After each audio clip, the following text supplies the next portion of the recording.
अथ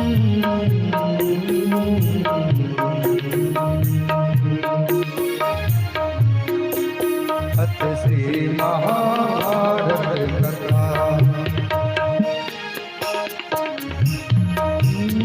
कथा है पुरुषार्थ की, स्वार्थ की, परमार्थ की। स्वार्थी जिसके बने श्री कृष्ण भारत पाठ की। सप्तति घोषित हुआ। इससे ये सिद्ध होता है कि कथा में बिल्कुल भी आपका मन कितनी बड़ी विडंबना है कि हमारी धार्मिक ग्रंथ है गीता, और गीता में कितना अध्याय है हमको पता भी सोचने का विषय है। और हमारा धर्म ग्रंथ क्या है? भगवत गीता। अब पता नहीं है फिर भी कई लोग बात ही कर रहे हैं, सुनने रहे हैं। इसे बिल्कुल शांत हो जाए। और आज ये जानकारी लेकर के आप सबको जाना है। भगवत गीता में 18 अध्याय है और 700 श्लोक। महाभारत के शांति अध्याय से इसको लिया गया है। और गीता का उपदेश किसने किया था? भगवान बांके बिहारी कृष्ण जी ने। इसलिए महाराज इनकी महत्व और बढ़ जाता है, क्योंकि इसको किसी लेखक ने नहीं लिखा, बल्कि यह साक्षात भगवान नारायण के मुख से प्रकट हुई है।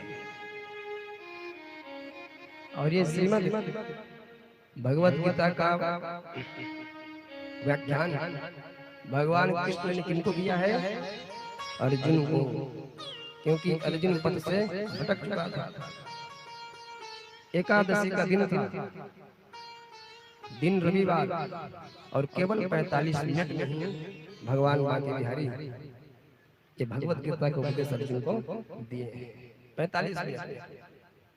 तो आइए महाराज हम भी केवल गीता के सार को ही समझने का प्रयास करेंगे, क्योंकि बुद्धिमान व्यक्ति वही है जो छिलके को ना चबा करके केवल रस का ही पान करे। ठीक है?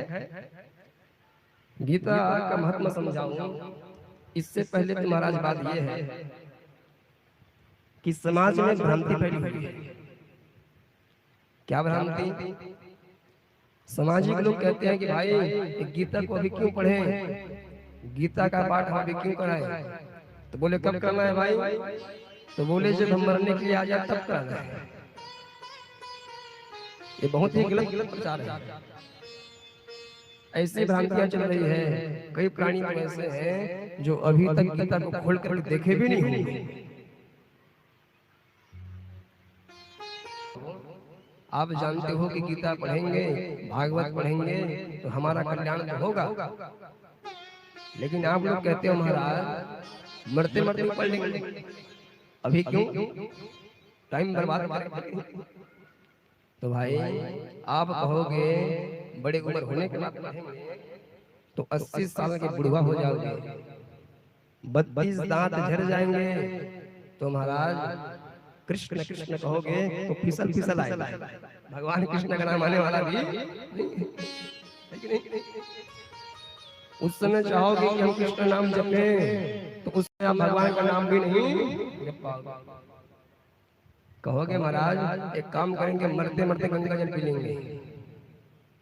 तो कहा जाता है मरने से पहले कंठ अवरुद्ध हो जाता है कप कल्पित से।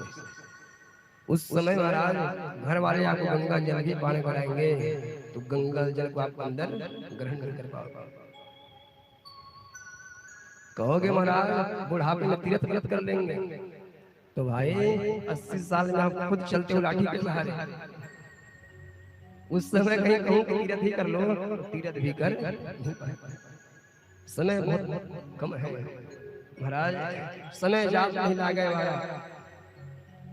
देखो कहीं मैं आपको फल दूं, केला, एक बात तो महाराज कहीं मैं ताजा केला दूं तो आप प्रसन्न हो जाओगे, वाह वाह। और कहीं सड़ा गला पिचका केला दूं तो आप नाराज होगे कि प्रसन्न होगे? बताओ बताओ। तो महाराज अभी हमारी जवानी है, बचपना है, और इस उम्र में जब भगवान की भक्ति करते हैं तो भगवान भी प्रसन्न होते हैं। अब तुम बुढ़वा होने के बाद, सड़ने गड़ने के बाद महाराज कहो कि भगवान हमको स्वीकार करें, तो खैर भगवान तो सबको स्वीकार करते हैं, पर ये अच्छी बात नहीं है। कल भी मैंने कहा था, हरियर डारा तन के कत कबिर झर जाही, आही जम के हवा उड़ा के ले जाही। निसाब भैया, तहुला ले जाही औ महुला ले जाही, आही जम के हवा उड़ा के ले जाही। क्षण भंगुर जीवन की कलिका, कल प्राप्त हो जाने खिली न खिली। आज बैठे स्वामी जी, कल हम में से किसकी अर्थी निकल जाए कौन जानता है। जो श्वास खींचे हैं अंदर, वो बाहर आएगा कि नहीं आएगा, कोई गारंटी ले सकता है क्या? क्षण भंगुर जीवन की कलिका, कल जाने को प्राप्त खिली न खिली। मलयाचल की शीतल अरुमंद, सुगंध समीर मिली न मिली। काली काल कुठार लिए फिरता, तन नम्र से चाट जिली न जली।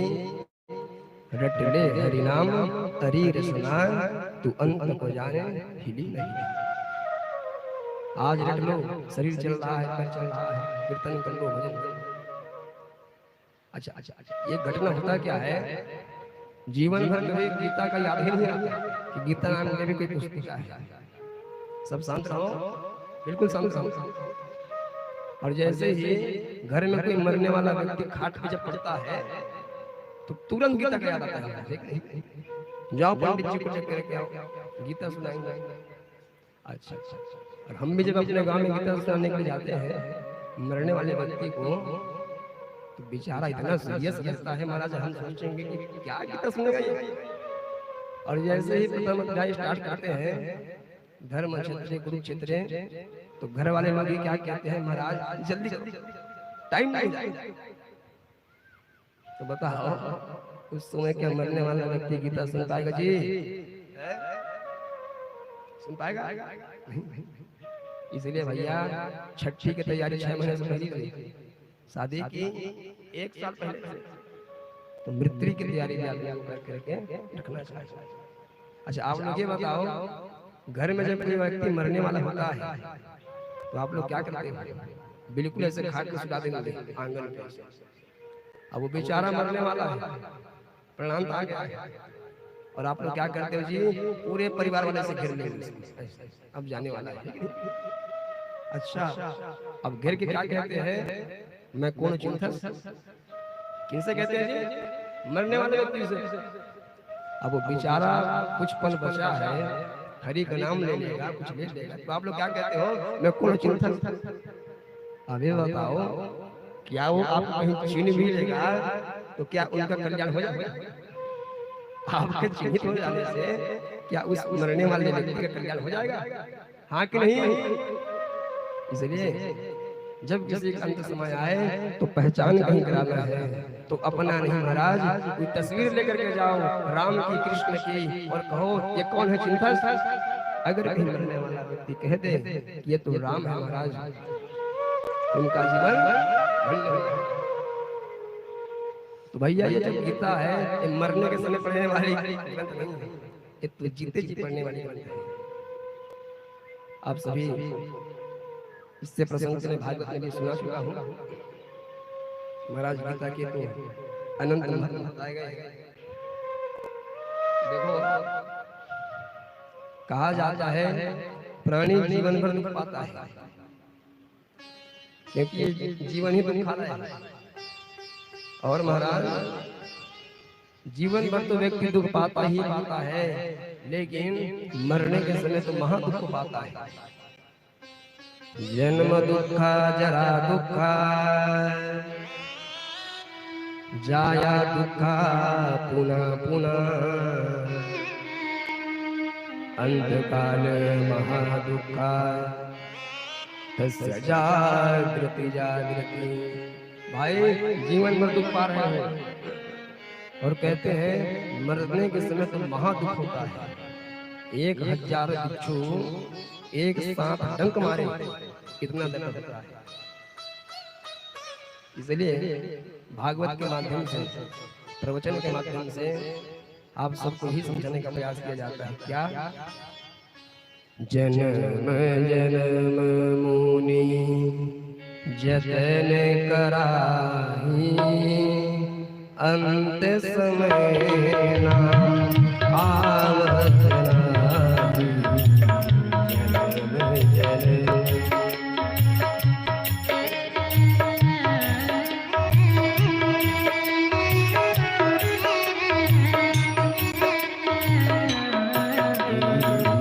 जय सिया राम, जय सिया राम,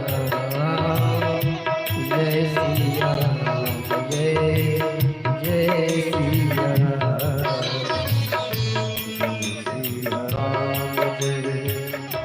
सिया राम जय सिया राम, जय सिया राम, जय सिया राम। इसलिए अंत समय के वेट मत करते रहना, जीते जी जब तक शरीर चल रहा है तब तक भगवान का नाम स्मरण करो। महाराज श्रीमद् भगवद गीता में कहा जाता है महात्मा में, गीता शास्त्रामिदं पुण्यं या पठेत् प्रयतः पुमान् विष्णु पद्ममाप्नोति भयाशोकादिवर्जितः। गीता शास्त्रमिदं पुण्यम, जो शुद्ध चित्त होकर के स्नान करके भाव के साथ जो गीता का पठन करता है, पाठन करता है, श्रवण करता है, विष्णु पद्ममाप्नोति, उनको भगवान विष्णु का पद्म पैर चरण कमल प्राप्त हो जाते हैं और उनका सारा का सारा भय और शोक दूर हो जाता है। गीता ध्यान शीलस्य प्राणायामः परस्य च नैव सन्ति पापानि पूर्वजन्म कृतानि च। अगर कोई प्राणी गीता को भली भांति अध्ययन कर पढ़कर समझ ले तो महाराज पूर्व जन्म कृतानि च, ये संसार चक्र से वो छूट जाता है। मल निर्मोचनम पुंसम जल स्नानं दिने दिने सकृपीतां हसि स्नानं संसार मलनाशनम्। नहा करके कौन कौन आए? बाकी सब भगत में है, बताओ। तो नहाने से केवल तन का मैल होता है। कहीं कह लो कि महाराज केवल स्नान करने से मन का मैल छूट जाए, तो क्या मन का मैल छूटेगा जी? तो मन के मैल को धोने के लिए महाराज भगवान के नाम रूपी निरमा पाउडर, वासु पाउडर का इस्तेमाल किया जाता है। देखना, जब हम पूजा करते हैं तो लोग हमसे कहते हैं कि भाई साहू जी, निषाद जी, मन से पूजा कर रहे हैं, कहते हो कि नहीं? लेकिन मैं कहता हूँ कि मन आपके शरीर में कहाँ है बताओ? बता नहीं पाओगे। यहाँ फाड़ करके देखोगे तो भी मन दिखने वाला नहीं। अभी तक कोई सर्जरी है, कोई ऑपरेशन में पता ही नहीं चल पाया कि मन कहाँ है। लेकिन सब लोग कहते हैं कि मन से पूजा किया। हम जो स्नान करते हैं केवल शरीर के मल पर धुलते हैं, साफ करते हैं, लेकिन भगवान का भजन, भगवान का कीर्तन कहीं लिया जाए महाराज तो अंतर मन में जो मैल है, काम क्रोध मद, ये सब सारे छूट जाते हैं। गीता सुगीत कर्तव्य कि मन में शास्त्र विस्तरे या स्वयं पद्मनाभस्य मुखा पद्मानि विनिश्रितः। ये जो श्रीमद् भगवद गीता है, ये किसी लेखक कोई राइटर का नहीं है, ये तो भगवान बांके बिहारी के मुखार बिंद से प्रकट हुई है। इसलिए महाराज ग्रहण करने के लिए केवल यही ग्रंथ सही है। एक बार की बात है, एक बार का साथ ही है महाराज, अच्छा चेला मिलना भी बड़ा भाग्य की बात है। तो आप में से कई लोग हमारे चेला बनने का प्रयास किए। अब हम तो कल गुरु की योग्यता अपने आप को समझते नहीं, और मैंने कथा भी आप सबको सुना दिया है। तो कभी कभी होता क्या है, कभी कभी महाराज चेला नहीं गुरु को और बड़ा गुरु मिल जाता है। एक बार एक चेला गुरु के पास गए, कहे महाराज जी कुछ सुनाओ। तो बेचारा गुरु जी कहे कि भाई आपको राम कथा सुनाते हैं। चेला कहे महाराज राम कथा नहीं, कुछ और सुना जिसको हम सुनते हैं। बोले भाई भागवत सुना देते हैं। बोले भागवत भी बहुत सुन लिया, अब कुछ और सुनाओ। तो महाराज गुरु जी कहे कि काम करें, हम आपको भगवत गीता सुनाएं। बोले ठीक है। महाराज कथा में पहले दिन भगवत गीता के महत्व को सुनाया जाता है। तो गुरु जी हम सुनाए, सर्वोपच दो गावो दो गोपाल नंदन पार्थो वत्सा सुधीर भोक्ता दुग्धम गीतामृतम। अब जैसे इस वाले श्लोक को पढ़ें गीता के, अब गुरु जी शिष्य से पूछे कुछ समझ में आया? तो चेला कहते हैं महाराज गुरु जी अब समझाते कम हो और हम समझते जाते हैं। अब तो बेचारा पूरा गीता को सुना दिया गुरु जी। और गीता सुनाने के बाद गुरु जी कहें कि भाई आपको समझ में आया? तो चेला कहता है महाराज गुरु जी हमको सब चीज समझ में आया, बस एक चीज नहीं समझ में आया। बोले कौन सी? गीता के महत्व में आपने कहा था दुग्धा गोपाल नंदन, दुग्धा गोपाल नंदन। तो सब तो समझ में आ गया, बस यही समझ में नहीं आया कि ये दो गधा कौन कौन है जो भागवत में लिखा होता है। तो गुरु जी कहे कि भाई एक गधा आप हो और एक गधा मैं हूँ, जो वो आपको इतने समय में भी आपको गीता के महत्व को नहीं समझा पाया। गीता जब सुने तो भाव के साथ सुने। जितने भी वेद है, पुराण है, उपनिषद है महाराज, ये गाय है। और भगवान बांके बिहारी इस गाय को दुहने वाले हैं। तो अर्जुन कौन है? बोले अर्जुन, अर्जुन बछड़ा है। अर्जुन बछड़ा है। और महाराज ये गीता क्या है? यही दूध है, इनका सार है, इसलिए इनको भली भांति ग्रहण करना चाहिए। देखो महाराज ने सार के अधिक तत्व से भागवत गीता के महत्व का आपको समझाने का प्रयास करूंगा, बिल्कुल कम शब्दों में। आप सभी जानते हैं कि महाभारत कैसे हुआ, ये भागवत में मैंने आपको बता चुका हूँ। तो महाराज बिना कोई कारण के भाई भाई में द्वेष हुआ है, दो भाई में परिवार में लड़ाई हो जाता है। आगे चल करके जब कौरव और पांडव में युद्ध की स्थिति आई तो भगवान बांके बिहारी पांडवों की ओर से अर्जुन के सारथी बने। बड़ी गंभीर से समझने का प्रयास किया। भगवान सारथी बन करके महाराज हमको यहाँ पर शिक्षा दी कि महाराज हमारे जीवन की समस्या में, हमारे जीवन की कठिनाई में, क्योंकि हमारी जो समस्या है, हमारी जो परेशानी है, वो भगवान के दृष्टिकोण से बहुत ही छोटी है। इसलिए उनको करने के लिए भगवान को आने की आवश्यकता नहीं है, बल्कि केवल भगवान का मार्ग के दर्शन की आवश्यकता है। अगर सोचो भगवान युद्ध में आ जाते तो भगवान को महाराज एक ही दिन में युद्ध को विश्राम कर देते। तो भगवान से प्रार्थना करें कि भगवान आप भी हमारे सारथी बन करके रहो और हमको उचित मार्गदर्शन करो। ये महाभारत क्या है? जो हमारे भीतर होता है वही महाभारत है। ये दुर्योधन कौन है? दुर्योधन हमारा मोह है जो कभी ठहरता नहीं। और हमारा भ्रम क्या है? भ्रम है ये विश्व। और हमारा अनुराग ही अर्जुन है। महाभारत का अर्थ ये मत समझो कि बाहर की लड़ाई है, ये हमारी अंतरात्मा की लड़ाई है। और मोह रूपी दुर्योधन को कहीं मारना है महाराज, ठीक है। और भ्रम कभी पराजित नहीं होता है, भ्रम भी अमर है। कितना भी समझाओ भ्रमित व्यक्ति के भी ठीक होता ही नहीं है। तो भ्रम कौन जिनको अमरता का प्रधान, और इनसे लड़ने का प्रयास करता है कौन? हमारा अनुराग। अनुराग कौन है? अर्जुन। लेकिन अनुराग ये मोह भ्रम को देख करके ही समझता है कि ये भी तो अपने हैं, इनसे हम कैसे युद्ध करें? तो महाराज हमारा ज्ञान, हमारा विवेक भी यही भगवान कृष्ण है। तो महाभारत गीता कहीं बाहर की नहीं, ये तो हमारी कथा है। इस दृष्टिकोण से भी सुनना चाहिए।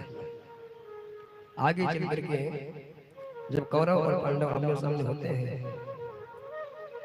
तो महाराज महाभारत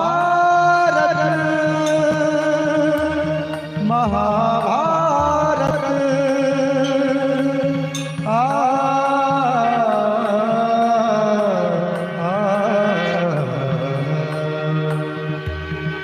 अथ श्री महाभारत कथा, अथ श्री महाभारत कथा। महाभारत महाभारत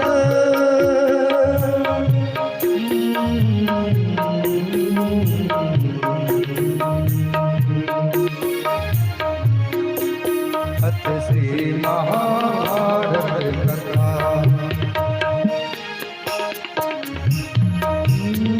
कथा है पुरुषार्थ की, स्वार्थ की, परमार्थ की, स्वार्थी जिसके बने श्री कृष्ण भारत पाठ की।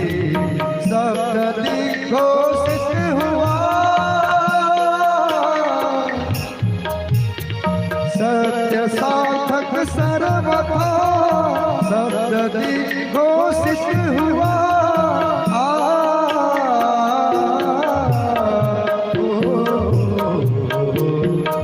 श्री महाभारत कथा।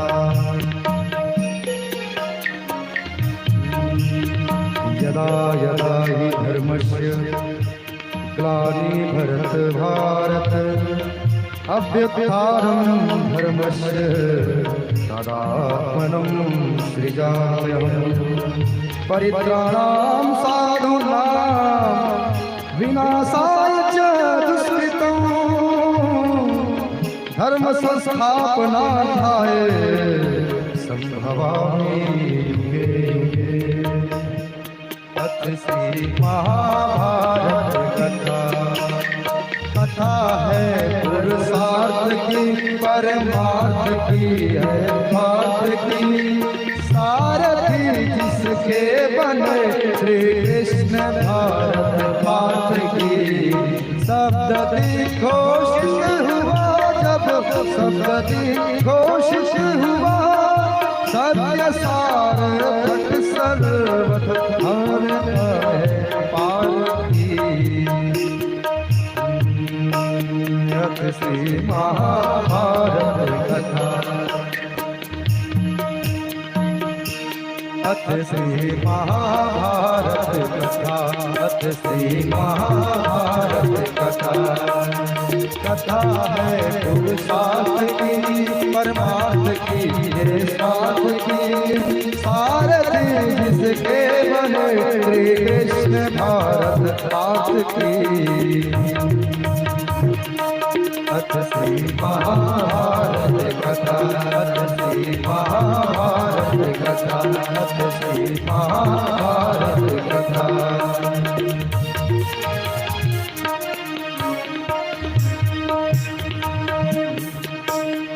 भारत की है कहानी सदियों से भी पुरानी। भारत की है कहानी सदियों से भी पुरानी। ये क्या गंगा ऋषियों की अमर कहानी, ये ज्ञान की ये गंगा ऋषियों की है वाणी। है विश्व भारतीय वीरों की आरती है नित्य नए पुरानी, भारत की है कहानी। वचन दिया सोचा नहीं क्या परिणाम होगा, सोच समझ कर कीजिए जीवन में हर काम।